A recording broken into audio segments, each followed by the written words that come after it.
Hi, welcome to சந்தா சமையல். நம்ம இன்றைக்கி காந்தாரி எக் எப்படி செய்கிறது பார்க்கலாம். 3 முட்டை வேக வச்சு எடுத்துக்கலாம். முட்டை கொதி வந்ததோ 10 நிமிஷம் வேக விடணும். மிக்ஸி ஜாரில் ஒரு கைப்பிடி அளவு கொத்தமல்லி சேர்த்துக்கலாம்.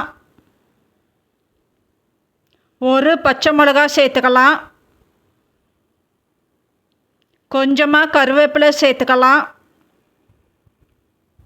8 சின்ன வெங்காயம் சேர்த்துக்கலாம். 3 பல் பூண்டு சேர்த்துக்கலாம். ஒரு துண்டு இஞ்சி சேர்த்துக்கலாம். 1/4 டீஸ்பூன் அளவு மஞ்சத்தூள் சேர்த்துக்கலாம். உப்பு தேவையான அளவு சேர்த்துக்கலாம். லெமன் ஜூஸ் கொஞ்சம் சேர்த்துக்கலாம். தண்ணி கொஞ்சமாக சேர்த்து அரைச்சி எடுத்துக்கலாம். இப்போ அரைச்சி எடுத்துருக்கேன். முட்டை ஓடு உரித்து 2 பாதியாக கட் பண்ணி எடுத்துருக்கேன். முட்டையோட ஒரு சைடு மட்டும் அரைச்சதை சேர்த்துட்டு ஸ்ப்ரெட் பண்ணிக்கலாம்.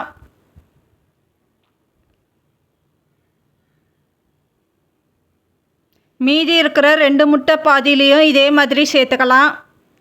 இப்போ நமக்கு காந்தாரி எக் ரெடி ஆகிடுச்சு. இந்த சேனல் பிடிச்சிருந்தால் லைக் பண்ணுங்கள், ஷேர் பண்ணுங்கள், சப்ஸ்கிரைப் பண்ணுங்கள்.